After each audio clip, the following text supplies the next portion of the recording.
ఆషాఢ మాసంలో ప్రత్యేకంగా అమ్మవార్లకి బోనాలు సమర్పిస్తూ ఉంటారు. ఆషాఢ మాసం అంటే బోనాల కార్యక్రమం అనేసి చెప్పొచ్చు. ప్రస్తుతం మనం లాల్ దర్వాజా శ్రీ మహంకాళి సింహవాహిని అమ్మవారి దగ్గర అయితే ఉన్నాం. ప్రస్తుతం మనతో పాటు ప్రధాన అర్చకులు కార్తికేయ గారు ఉన్నారు. వారిని అడిగి బోనం విశిష్టత గురించి తెలుసుకునే ప్రయత్నం అయితే చేద్దాం.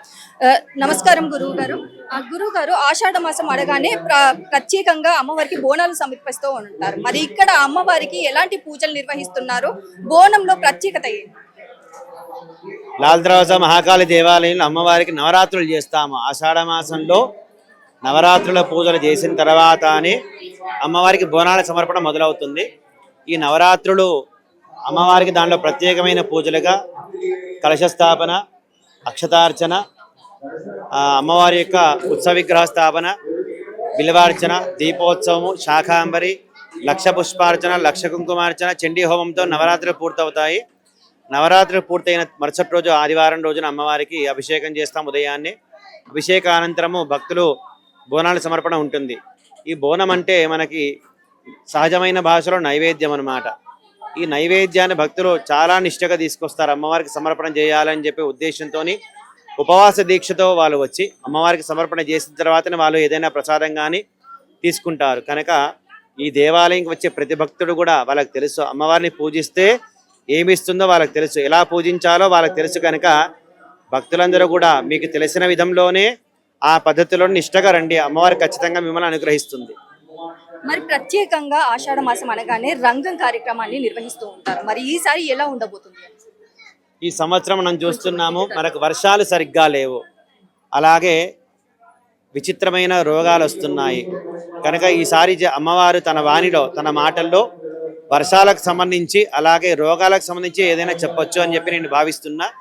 కనుక భక్తులు ఏం చేసుకుంటే రోగాలు రాకుండా ఉంటారు, భక్తులు ఏ పూజలు చేస్తే వర్షాలు పడతాయో అమ్మవారు చెప్పొచ్చు అని చెప్పి నేను అనుకుంటున్నాను. ప్రత్యేకంగా అమ్మవారికి సమర్పించే బోనం తీసుకొచ్చే క్రమంలో పోతురాజులు అనేది కంపల్సరీగా ఉంటారు. అసలు పోతురాజుల యొక్క విశిష్టత ఏంది? అమ్మవారికి పోతురాజులకి ఉన్నటువంటి సంబంధం ఏంటి? మనకి పురాణంలో చెప్పిన విధంగా పోతరాజు అనేది మన మామూలు భాషలో ఉంటుంది. ఇది భైరవుడు అన్నమాట.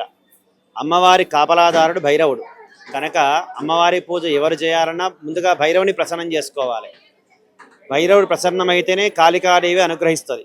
ఇది మనకి శాస్త్రంలో చెప్పిన మాట.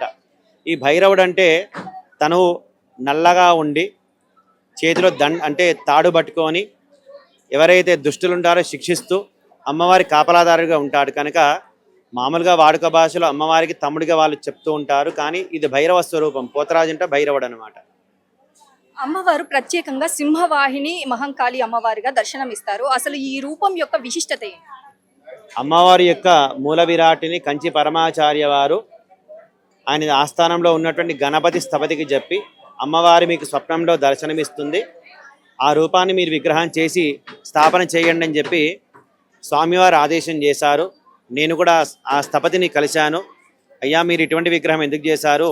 అమ్మవారికి 8 చేతిలో విచిత్రమైన ఆభరణ ఆయుధాలతోని అమ్మవారి అగ్నికీలలతో ఉంది. మరి ఎందుకనంటే ఇది నాది గారు, కంచి పరమాచార్య వారు నాకు చెప్పినటువంటి ఆదేశము, ఆయన చెప్పినట్టుగానే ఇక్కడ గుడికి వచ్చాను, ఏ విగ్రహం చేయాలో నాకు తెలియదు అని చెప్పి ఇక్కడే అమ్మవారి గుడి కడుతున్న సందర్భంలో గుళ్ళోనే 3 రోజులు పడుకున్నాడట. పడుకుంటే 3వ రోజు మధ్యరాత్రి పూట అమ్మవారి రూపం తన కలలో కనిపిస్తే అదే రూపాన్ని చేయమని చెప్పి స్వామివారు అక్కడి నుంచి ఆదేశం చేస్తే ఈ స్థపతి ఈ విగ్రహాన్ని చేసి మాకు స్థాపన చేసి ఇచ్చారు. ప్రత్యేకంగా ఆదివారం రోజే అమ్మవారికి బోనాలు సమర్పిస్తూ ఉంటారు కదా, మరి ఆదివారాలే ఎందుకు సమర్పించాలి? దీనికి ఏమైనా ప్రత్యేకత ఉందా? ఆదివారం అనేది సూర్యుడికి సంబంధించినటువంటి వారం. దీన్ని భానువారం అంటారు సంస్కృతంలో.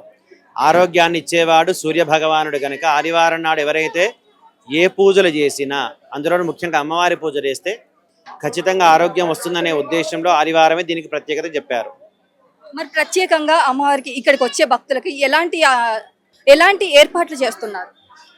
దేవాలయానికి లక్షలాదిగా భక్తులు వస్తుంటారు. దేవాలయ కమిటీ, ఎండోమెంట్ డిపార్ట్మెంటు, పోలీస్ శాఖ వాళ్ళు, మిగతా మాకు సహాయం చేయడానికి వచ్చే ప్రతి సభ్యుడు కూడా, అంటే వాలంటీర్గా వచ్చే ప్రతి సభ్యుడు కూడా చాలా శ్రద్ధగా పనిచేస్తున్నారు. వచ్చిన ప్రతి భక్తుడికి కూడా ఎటువంటి ఇబ్బంది కలగొద్దనే ఆలోచనతో ప్రయత్నం చేస్తూ ఉన్నారు. అన్ని ఏర్పాట్లు సక్రమంగా సాగుతూ ఉన్నాయి. భక్తులు మీరందరూ కూడా సంతోషంగా రండి, అమ్మవారిని తృప్తిగా దర్శనం చేసుకొని ఆమె ఆశీర్వాదం తీసుకొని క్షేమంగా ఇంటికి వెళ్ళండి. అంటే కొంతమంది భక్తులు అమ్మవారికి బోనం సమర్పించలేకపోతూ ఉంటామని బాధపడుతూ ఉంటారు. అలాంటి వారికి మీరేం చెప్తారు? ఈ బోనాల సందర్భంగా ఎవరైనా రాలేకపోతే వాళ్ళందరూ కూడా వచ్చే మాసం శ్రావణ మాసంలో కూడా బోనాలు చేసుకునే వెసులుబాటు ఉంటుంది కనుక మీరు శ్రావణ మాసంలో వచ్చే మంగళవారం కానీ గురువారం కానీ ఆదివారాలు కానీ అమ్మవారికి బోనం సమర్పణ చేయొచ్చు.